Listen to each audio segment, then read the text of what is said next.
The Franklin Clove is probably one of the best kept historic secrets in the Franklin Lakes, Oakland, Wyckoff area. It goes back hundreds of years, and you can find it at the end of Scioto Drive, which is off High Mountain Road in Franklin Lakes.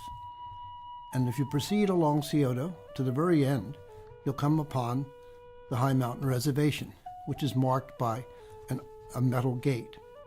As you enter past that gate, you'll see on your left a waterfall. Sometimes it flows heavy, sometimes light, but it tends to flow even under ice.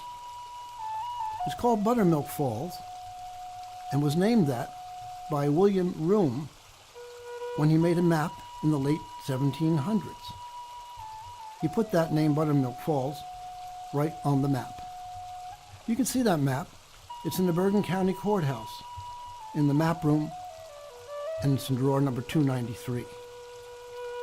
Now, the falls were a vital source of water for the Lenape. It was one of the prime reasons that they came here into that clove, because they needed fresh water all the time, specifically in the winter. They would use that sometimes for water supply, sometimes for cooking, sometimes for washing, drinking. Now they would take that water in clay pots or deerskin bags and go about 100 yards into what is known as the clove. The clove is a Dutch word meaning ravine, or an area with high wall on each side. It was there where they would spend their winter camp, because it protected them from the winds from the west. The actual clove runs north and south. The winds from the west are what they were trying to avoid, which usually brings foul weather in winter. They would set up their camp in this clove, which is sort of a ravine, and they would make their longhouses out of saplings, which would be a frame, and upon that they would put bark shingles. Now they cut that bark from trees in May or so, whenever they needed it. They would cut it into squares by pulling it off the tree trunks. They would lay it on the ground with rocks on it so that the sun would tend to dry out that bark. They would then go to their summer camp on the shore of Pompton Lake, where they would live in tents and temporary quarters during the summer months, where they could fish and it would be cooler by the big lake. Usually around late October or November, they would come back into the clove. Usually a family of relatives, probably no more than 25 people in all, because any larger group would be too much of a drain on the food supply, water supply, and just accommodations. They were there during the 1700s, probably up to the late 1700s, before they drifted away.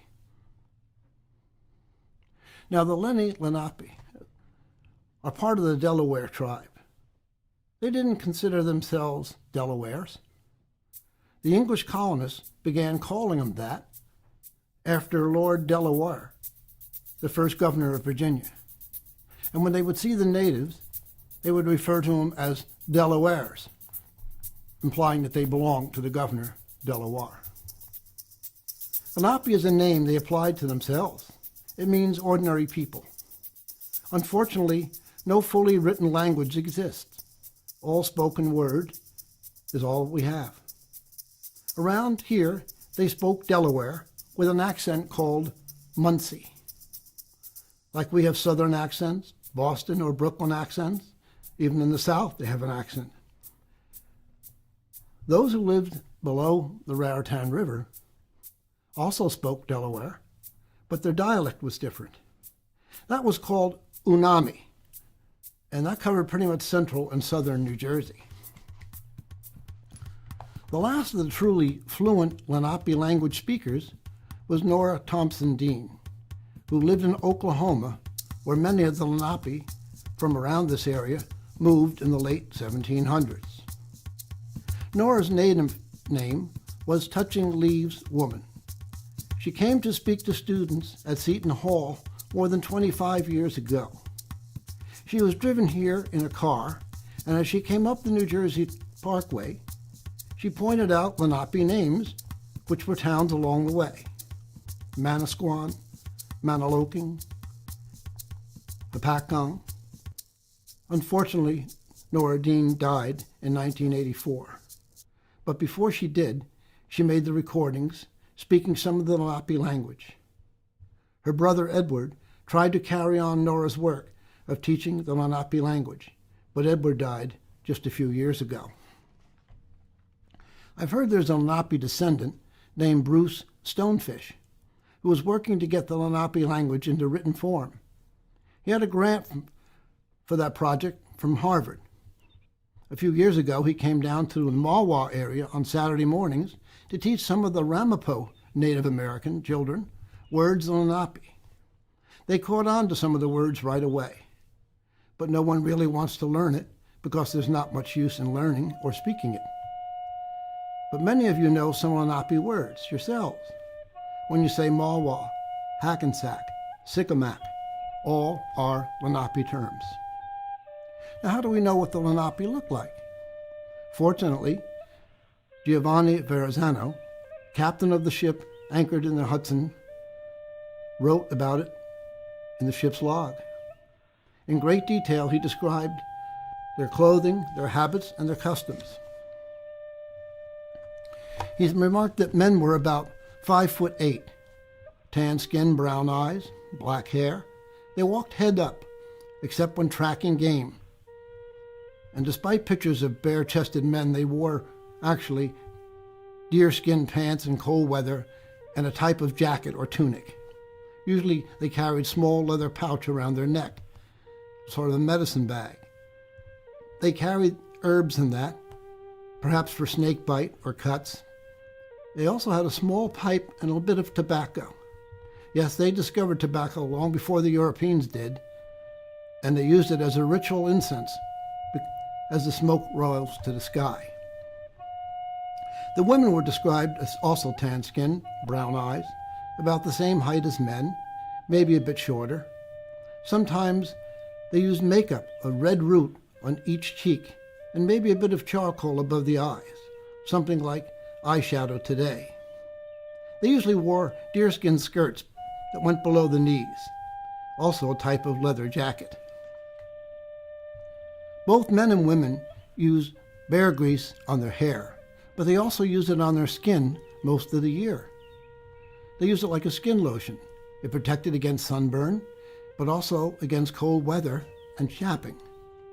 In winter, it also protected their skin from itching from rubbing of deer hide clothing. Sometimes the coarse leather would rub or abrade the skin.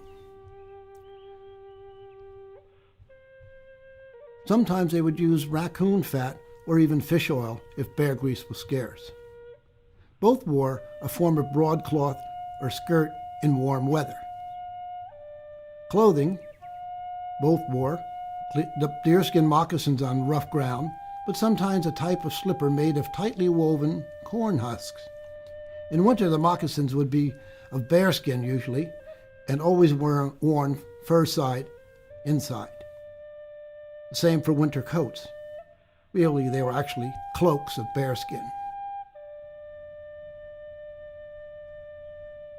The favorite colors of the Lenape were red and black. Red was not always obtained from merely using berry juice. They often would burn bloodroot or ochre, which would turn red when burned. The black, of course, was charcoal, blackened wood. Charcoal had other uses as well, other than cosmetic. For instance, it was used to mark the faces of children who had been naughty. The Lenape didn't use physical punishment on their youngsters. Instead, they would put a black mark on their face, either their cheek or forehead, and that would mark them as being punished for a certain period of time, which no one would speak to them, whether it was family, friends, they were totally ignored. If they spoke, no one would answer. They were absolutely ostracized from the rest of the community until their punishment period was up. Women also used charcoal as eyeshadow, but they also used other forms of adornment. They loved to use necklaces, sometimes made from pumpkin seed, sometimes shells, and of course, if they could get their hands on beads, they loved beads. Blue beads, preferably.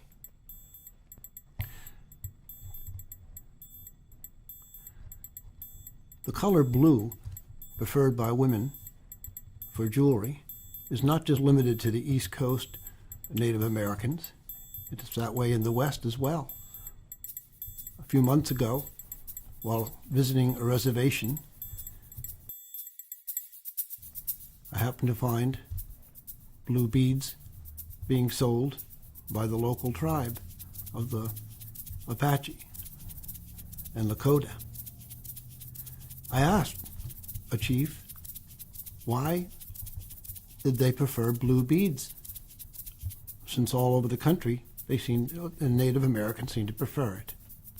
He said it was more of a spiritual thing, that the blue represented a good, clear sky.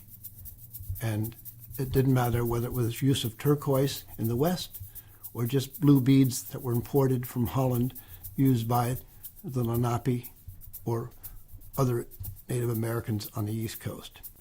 The men used a form of adornment as well. They preferred to shave parts of their head, or at least half of their head, and they used a shell, either a mussel shell or clam shell that was sharpened as a form of shaving. They preferred to use a single feather as adornment, as compared to the headdresses of the chiefs in the West. Now, the Franklin Lakes Police Department, as an emblem on the side of their police cars, are pretty accurate with the painting of a Native American with a single feather, very typical of this area. The Lenape diet was a varied one. In addition to game and fish, they also farmed a bit, growing corn, squash, beans. The farming was done mostly by the women. They would make holes in the ground with a sharp stick and would plant the seed of a pumpkin or a squash, beans, and corn in the same hole. As the crop grew, it would mature at different stages, so that the beans were ready before the corn, and the squash would be creeping along the ground, and that was pretty much their vegetable diet.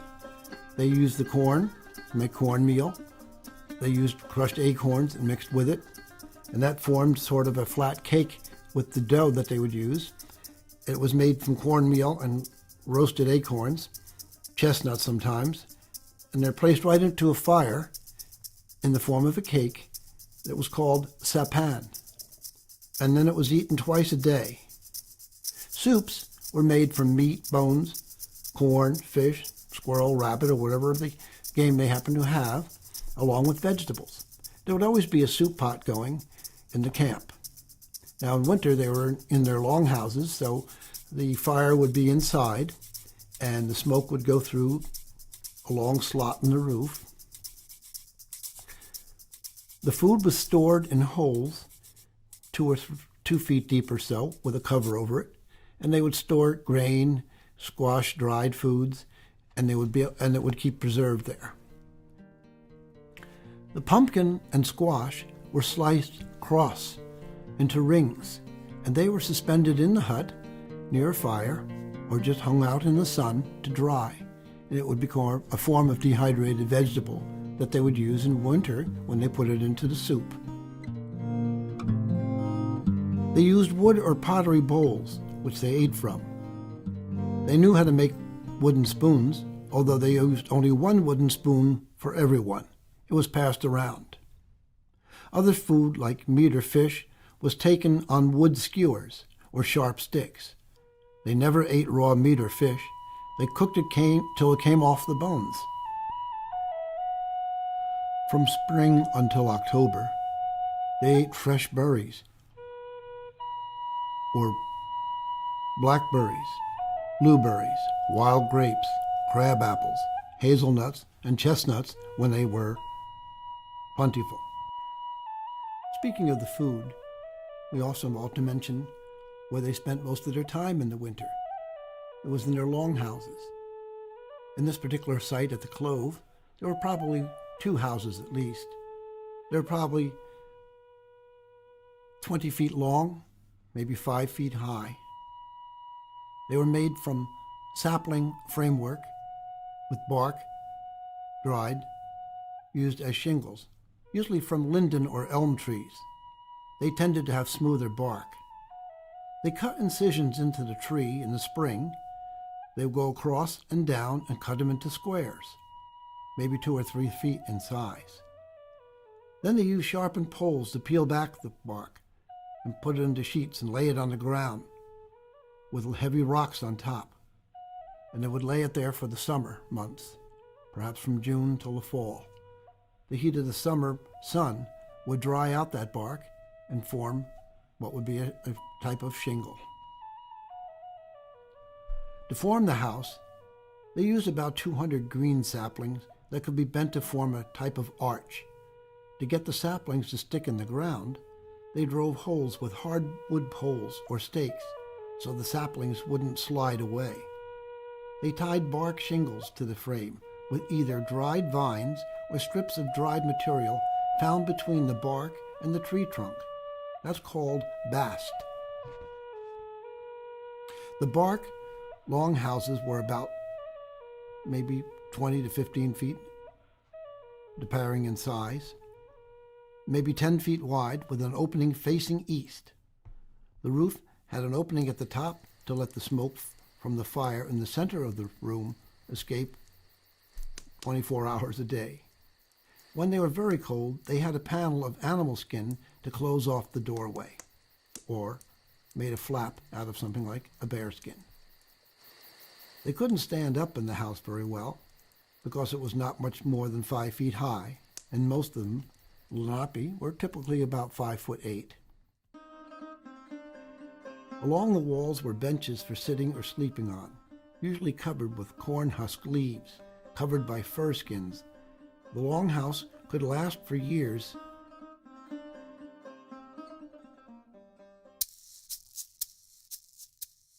The Lenape had 3 clans. There were 3 around here: the wolf, the turkey, and the turtle. They had to marry a man or a woman from another clan, could never marry within their own clan. When a man built a house for his wife, it became hers, as was all the property in it. So if they were ever going to divorce or separate, the woman just piled his stuff out in front of the hut, and that was it. The man could appeal to the chief of the tribe or of that community, and he would hear the case and decide whether the separation was justified. If so, the man was off on his own.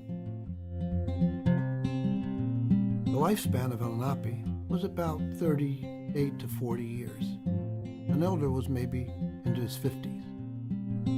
Elders were respected because of their wisdom and experience.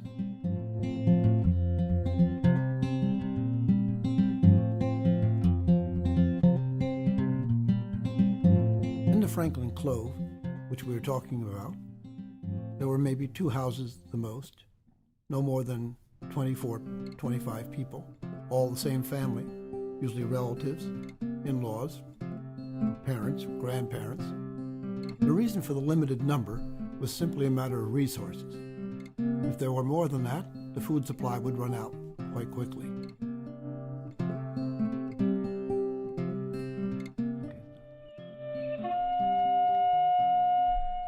We know that the Lenape used the winter camp here in the Franklin Clove because there is archaeological evidence of that.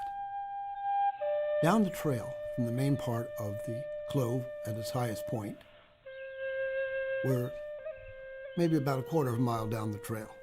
There's a yellow trail there that goes through the Clove. And as you proceed perhaps 100 yards onto rocky trail, there will be a white trail to the right.